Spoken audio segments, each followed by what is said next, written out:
energies that have intimidated and bullied are in charge. And there's a select few. Really, if you look at the numbers on the planet, the numbers of people that are being oppressed and are suffering in some form compared to the numbers that are leading and ruling and controlling it, there's not a lot of the leadership that's there compared to the numbers that are being controlled. So if we just all woke up today and really took back our power and started to really speak our truth, whatever opportunity that truth is able to be given, imagine the amazing shifts and evolution that we would have so fast. But this is going to have to come from many, many humans awakening into their own power and speaking and not being afraid to anymore. And for the first few that start to speak, that can feel very scary and takes a lot of courage, because when you're used to, I feel like it's almost considered normal in our society to just be quiet and go with the flow and blend and just be popular and be accepted by the mainstream crowd. That's kind of just like what we've been trained to do. Like, don't stir the pot too much. Don't create too much ruckus, because if you do, you're going to be outcast in some way or shunned. And this is something that I feel personally we have to pull back and claim our power back on if we want that to change. Because if we wait for the ones that are out of alignment, that are controlling the masses to change, we are in trouble, because they're not going to. And if we really look into why would a human choose to be out of alignment? Well, there's a lot of reasons. If I am, say, a political leader and I am used to barking orders out and having everyone work hard for me and do whatever I say, and I am wealthy and I've got everything I could ever imagine, and no one can touch me because I have created this energy so strong to where everyone's so intimidated by me that no one dare question me, then I, of course, am not going to want to give any of those humans power, or even the illusion that they could possibly have power. That is what the game is all about. So if you have misaligned leadership, it doesn't matter if it's in a church. It could be a priest or a minister who is dictating rules to everyone while doing whatever they want and getting everything given to them. But at the same time, they're not really showing respect to the masses who are supporting them. It's out of alignment. If you have, I've been to, in the metaphysical world, I've been to workshops and I've been to book signing events and things where I sat back and I really observed some of the leaders, the healers, that were portraying this love and this compassion and this care for their fellow man as they were speaking. But then I observed that if anyone tried to actually speak and stand up for what they believed and it didn't go with what that teacher was saying, they were quickly shunned or silenced. The energy was moved to someone new to talk so that they would quiet them down. And this is another form of control. I often will see healers that have been so angry of the systems that are not working in society that they're so angry about it, but then what they do is they create their own club. They create their own form of that same control, but they're just wearing a different costume.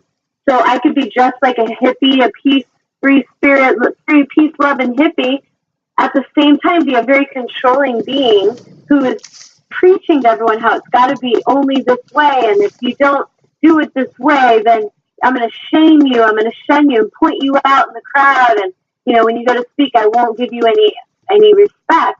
But then the ones who bow to me and submit and just tell me what I want to hear, oh, I will be really loving to you. This is part of what I'm talking about. And it could show up in any system. It could show up in education with teachers. It can show up in families with parents.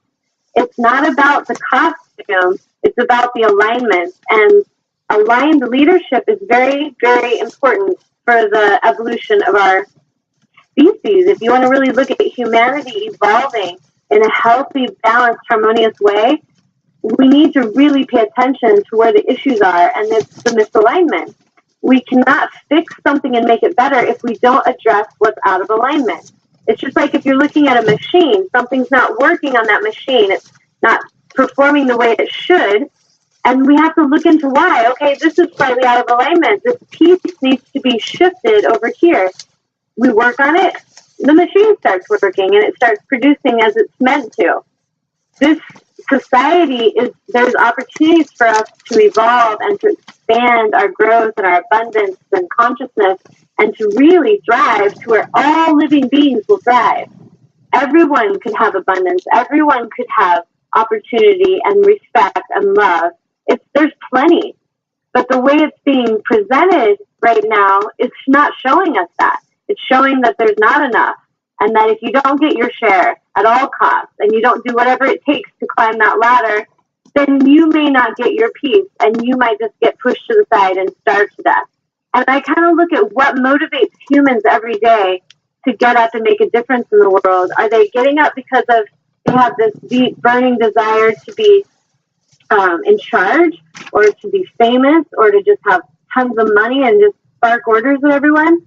Or are they actually driven by an inner fire of, I'm here to help cultivate shifts for everyone in mankind to be able to be treated with respect, love, and honor?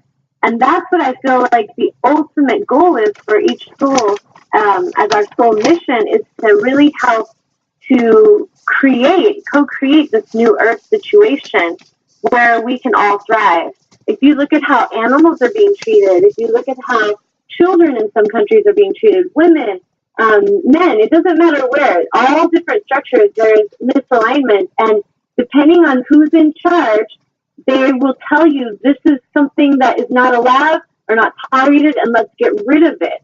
And so then, I could be Hitler and be very charming, very influential with my speeches, with my intention to be to kill all the Jews and to kill anybody who's not just like me and who's not, if they're handicapped, if they got any issues, we need to get rid of them.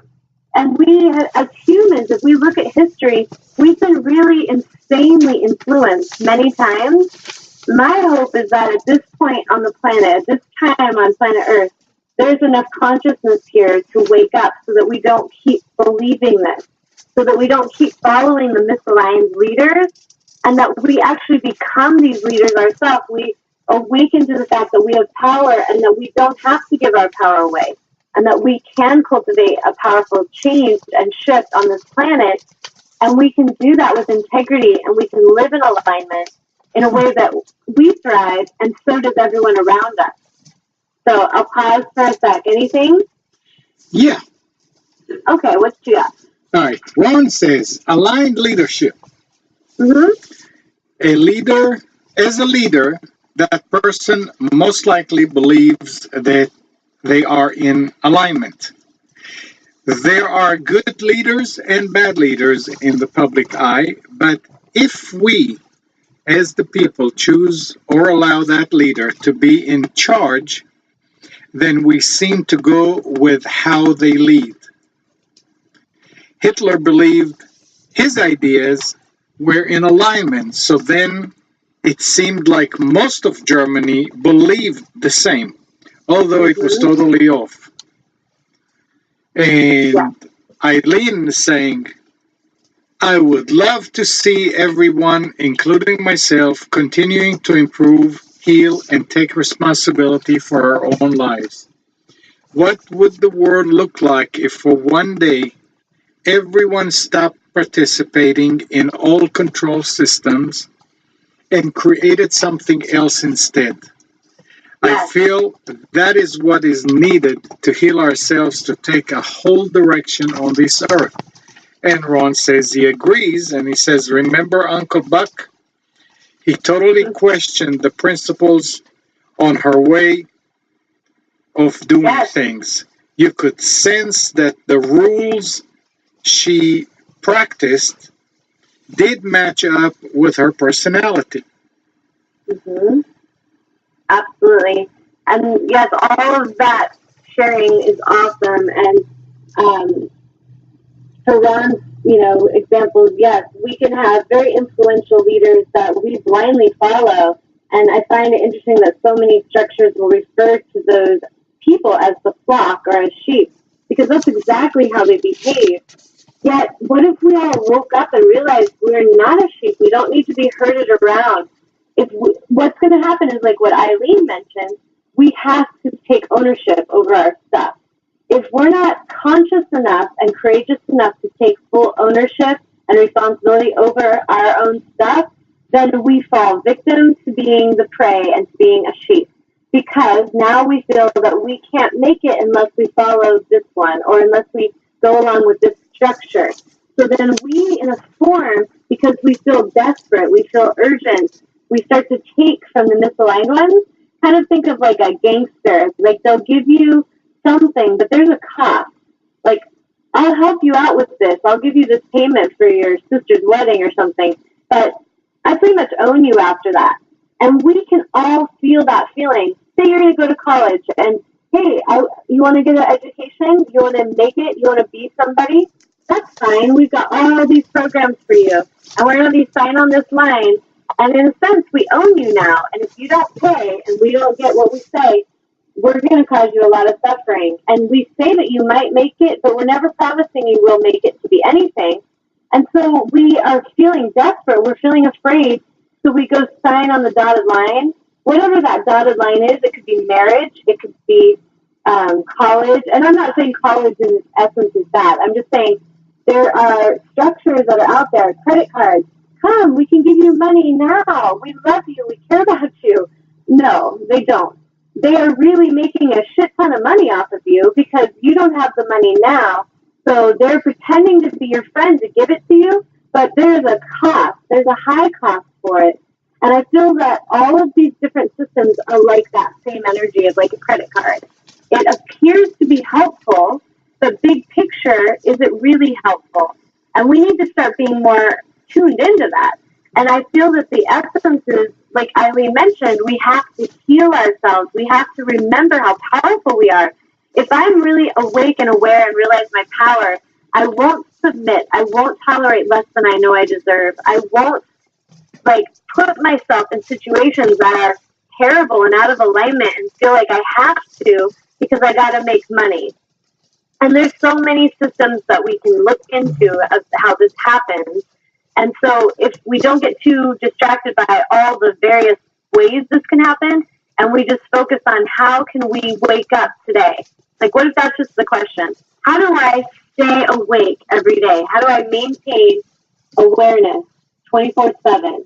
This is why last week we talked about meditation being so important. It absolutely is the most important thing because this is how you connect with your source. There's a book written years ago called The Celestine Prophecy. If any of you have not read it, I highly encourage you to read it because this was written a long time back, and all the stuff he was talking about, it's happening right now. And he talks a lot about the energy systems and how we're taught to, basically take energy as children. And so one of the things that comes to this leadership part is when you're a child, if you're neglected, you're ignored, you're not given respect, you in essence will find a way to get the energy you need. And so there's different ways we'll look for it. Some will become the bully on the playground and they'll hit kids and they'll take their lunch money and they'll take what they want because they want to get this energy. They want to feel like they are supported. They want to feel like they have power and they're in somewhat control over their life. These are like the little mini gangsters in training. Like those kids, they're going to end up being gangsters, politicians. I don't want to say that because I really want to believe that we can have aligned politicians as well. But you see where I'm going. Energetically, I'm going to take it from them. I'm going to intimidate them until they give me what I want. This is one form of energy we learn really young. Another form would be the victim role. I'm a victim. Poor me. I can't do anything right. Everyone always picks on me. And so we go into victim role. And then when we're in victim role, we get energy from people. Because some people, oh, no, you're not. You're not. I love you. You're okay. Do you want my lunch? And so we learn quickly, whoa, if I act like that, I get the energy I want. Or maybe we're aloof. I don't really care what you guys say. I hate this place. I hate school. I'm not listening to anybody. Oh, Johnny, can I please get you to read this book? And so we start catering to that kid because he's like, I don't care. So all these energies are taught very young. Many of us will learn to play with many of them. We'll kind of dance around and try different recipes to see how we get what we want. But ultimately, you'll end up aligning with one primary one, And if you just check in and are honest with yourself, you know what it is right now. You'd be like,